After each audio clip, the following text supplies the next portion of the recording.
everyone, and welcome back to the Proactive Happiness Management series. In today's episode, I want to talk about building trust within your team. So as a manager, it's so important to have trust within your team if you want to have a high-performing and productive team. Nobody's going to want to do their best for you and show up with their A game every day at work if you don't have those relationships and that trust in place. So here are some things that I would recommend that you can do to help build the trust within your team. So the first thing that I would recommend, which seems like a no-brainer, but it really is important and something that you need to be very intentional about, is to get to know your team. Okay, so I'm not talking about, okay, what are their work habits? What do they do every day? I'm talking about getting a deeper connection. So finding out about these people's lives. Sit down, have one-on-one discussions with these people. Find out what really matters to them, what really their motivators are, not just in the workplace, but also in life. What is really important to them? I also like to do, in addition to the one-on-one discussions, I also like to do a questionnaire with a new team. So this is, in a situation where you didn't grow up within the team and get promoted within the same team, but where you came from a different group or an outside organization. I like to do a questionnaire. And the reason I like to send a questionnaire out to my team, and I make it completely voluntary, they don't have to submit back their responses, but I do like to do this because I find that some of the questions that I like to ask are questions that take a little more thought and a little more time to think through rather than when you're sitting in a one-on-one discussion. So for example, some of the questions that I ask them are, the age-old, where do you see yourself in 5 or 10 years? Right? Which that's going to vary very, very, very much across the team for all the different people who are in different circumstances and places in life. I like to ask them, what are the elements of your job that you really love, that you really enjoy? I also ask the other side of that coin, right? Of what are the tasks that you have in your day-to-day job that you notice that you avoid or that you really don't enjoy?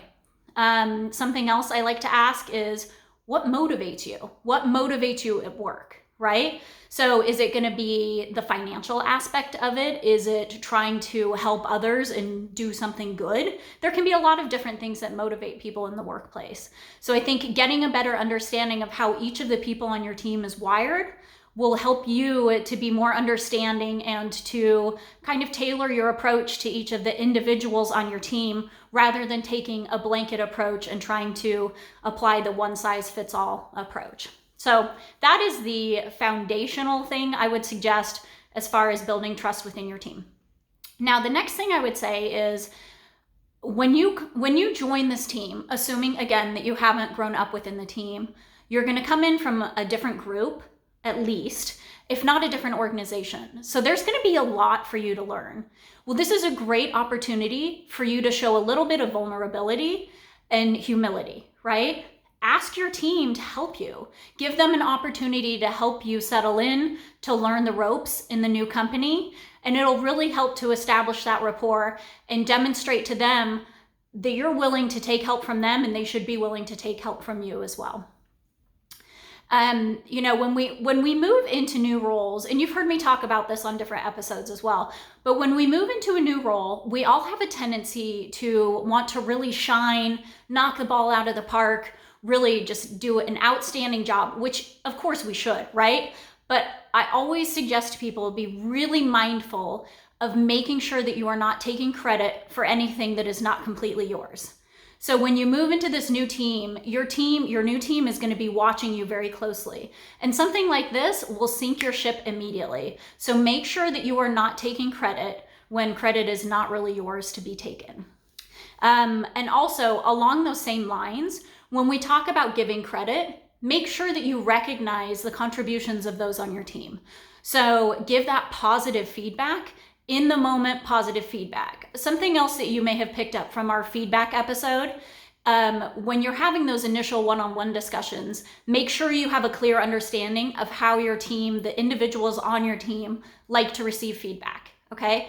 If they are people who like to receive positive feedback in public, make sure you are giving them those accolades, giving them that appreciation for the things that they are doing. So when you're talking about giving credit, make sure you're recognizing that and giving them the positive feedback in whatever setting they prefer to get it in. Something that's really important when you're joining a new group, especially, and the people don't necessarily know you, is one, making sure your door is always open, okay?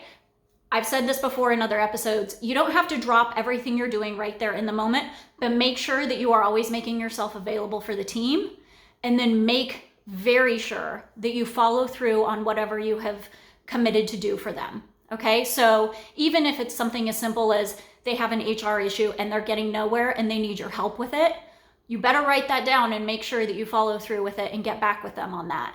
That really shows your reliability, and it really shows that you care enough to make that effort, especially when you're super busy learning your new role, your responsibilities, all that stuff.